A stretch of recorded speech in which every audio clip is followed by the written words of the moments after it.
कर रहे हैं। मैं आप सबको एक बहुत रोचक कहानी सुनाना चाहता हूँ। एक दंत कथा है जो मैंने आज से कुछ दिन पहले पढ़ी, और वो कथा इतनी शानदार है कि अगर आप पढ़ेंगे और आप सुनेंगे तो आपको बहुत मजा आएगा। और वो कथा है एक औरत की जिसका नाम था वैराग्यवती।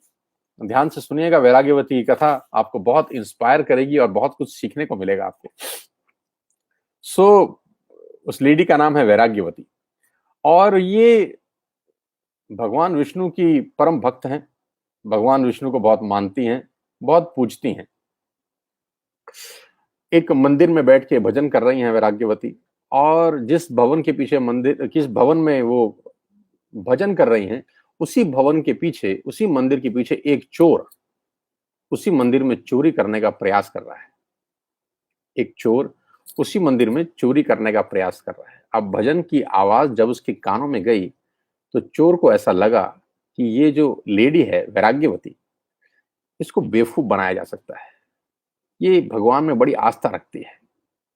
तो उसने सोचा क्यों ना राजकुमारी को बेवकूफ बनाए, और वो बाबा जी बनकर राजकुमारी के पास चला गया।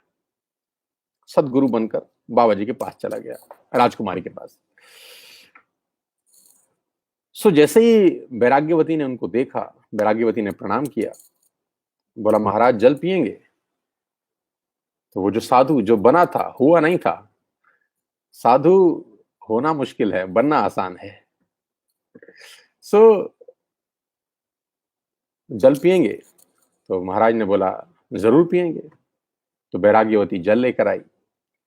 जैसे ही जल देने लगी, बाबा ने मना कर दिया, बोला रुको, तुमने दीक्षा लिया है कभी? तो वैराग्यवती बोली नहीं, मैंने तो कभी दीक्षा नहीं ली। बोला हम उस स्त्री के हाथ से जल ग्रहण नहीं करते जिसने अभी तक दीक्षा ही नहीं ली, हमें जल ग्रहण नहीं करना। और वो पलटा और वापस जाने लगा। तो वैराग्यवती बोली महाराज आप जाइए मत, आप ही मुझे दीक्षा दे दीजिए, आप मुझे दीक्षा दीजिए, सो दैट मैं आपको जल अर्पण कर सकूं।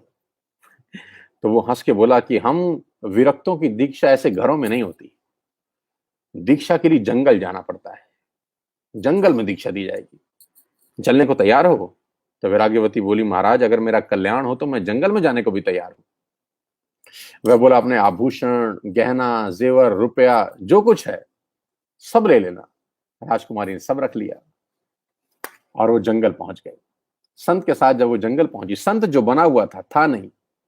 अब घोर जंगल में जाकर उसने वैराग्यवती को एक वृक्ष के साथ बांध दिया। घोर जंगल में जाकर उस संत ने, जो संत बना था, वैराग्यवती को एक वृक्ष के साथ, एक पेड़ के साथ बांध दिया और बोला देख ये गुरुजी का बंधन है और हम 7 दिन के बाद आएंगे, उससे पहले खोलने का प्रयास मत करना। और वो रुपया, पैसा, गहना सब लेकर चला गया। अब वो काहे को आने वाला था, सो नहीं आया। दूसरे दिन वैराग्यवती के पिता जो राजा थे, उसने देखा कि वैराग्यवती घर नहीं लौटी। तो पूरे शहर में, पूरे गांव में ढूंढा गया, वैराग्यवती का कहीं पता नहीं। तो राजा खुद अपना घोड़ा लेके जंगल में उसकी खोज में निकले। अब जब खोज करते देखे तो देखा वृक्ष से बंधी हुई बेटी। वृक्ष से बंधी हुई बेटी को देखकर कहा बेटी तुम्हें कौन बांध गया? बोला मेरे गुरुदेव ने मुझे बांधा है। तो राजा बोला पगली, गुरु ऐसा नहीं करते, कोई छगन वेशधारी तुझे मूर्ख बना गया है, आ मैं तुझे खोल दूं, आ घर चले। वैराग्यवती ने कहा नहीं पिताजी, आपको प्रणाम है, पर गुरुजी का बांधा हुआ बंधन नहीं खोल सकती। राजा ने बहुत समझाया पर वैराग्यवती नहीं मानी। राजा चला गया। 2 दिन हो गए, बंधी रही। अब भगवान की भक्त थी। कहते हैं भगवान नारायण का सिंहासन डोलने लगा। भगवान ने नारद जी को कहा कि जाकर पता लगाओ कि दिक्कत क्या है। अब नारद जी नारायण नारायण करते हुए वहां पहुंचे जहां वैराग्यवती को पेड़ से बांधा गया था। बेटी मैं तुम्हें बंधन से मुक्त कर देता हूं, मुझे जानती हो? वैराग्यवती ने कहा हाँ, आप देवर्षि नारद हैं, मैं आपको प्रणाम करती हूँ। तो देवर्षि नारद बोले आओ मैं तुम्हें बंधन से मुक्त कर दूं। तुम्हें कोई ठग बांध गया है, मैं खोल देता हूं। तो वैराग्यवती ने कहा आप देवर्षि हैं, मैं आपका सम्मान करती हूं, पर गुरुजी का बांधा हुआ बंधन नहीं खुलवाऊंगी। वो बोले काहे के गुरुजी, ठग है, महाठग है। वो बोले गुरुजी के बंधन की यही महिमा है, देवर्षि नारद की 3 ही दिन में आपके दर्शन हो गए। इससे बड़ी महिमा गुरुजी की क्या हो सकती है? ना वो मुझे बांधते, ना मुझे वो आप दर्शन देने आते। नारद जी लौट गए। नारद जी लौट गए। नारद जी सीधा भगवान के पास पहुंचे। अब भगवान के पास पहुंचे तो उन्होंने भगवान जी को पूरी कथा सुनाई। बोला प्रभु चलो, आप ही चलो। तो नारायण खुद आए चतुर्भुज रूप में। मंद मंद मुस्कुराते हुए भगवान ने कहा कि बेटी, मैं भगवान नारायण हूं, मैं तुम्हें बंधन से मुक्त कर देता हूं। सारी पूजा, सारी अर्चना मुझ पर आके खत्म हो जाती है।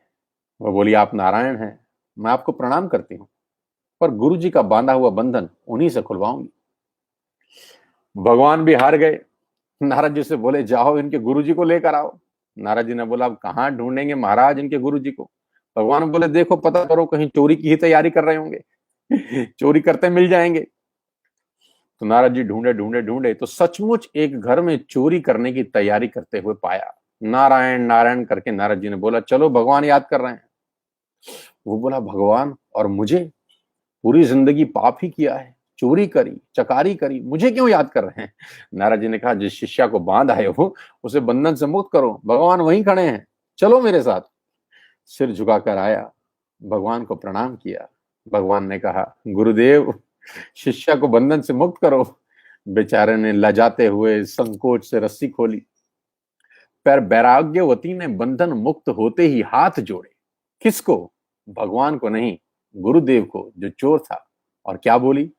गुरु गोविंद दो ही खड़े, काके लागू पांव। गुरु गोविंद दो ही खड़े, काके लागू पांव।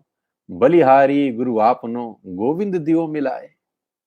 क्या आपकी बलिहारी जानती हूं? आपकी वजह से गुरु के दर्शन हुए।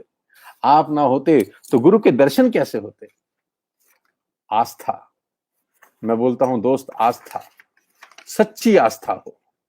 अगर सच्ची आस्था हो, गुरुदेव के प्रति सच्ची आस्था हो, गुरु कैसा भी हो, गुरुदेव के प्रति सच्ची आस्था जीवन में क्या चमत्कार नहीं करती। गुरु जरूरी है।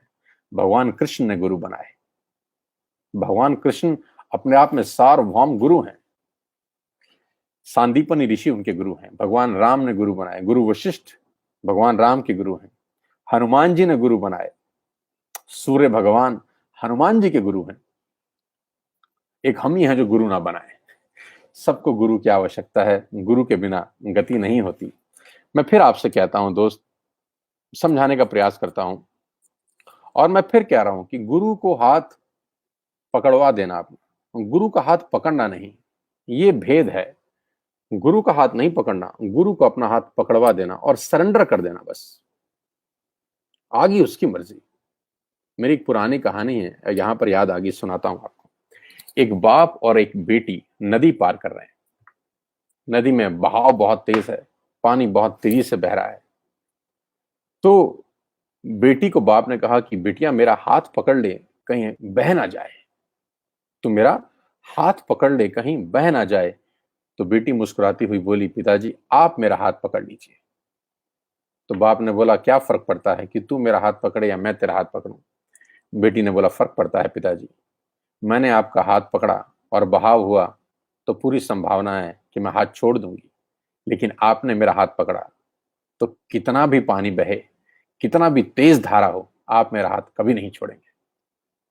तो गुरु का हाथ पकड़ना नहीं है दोस्त, गुरु को हाथ पकड़ा देना है।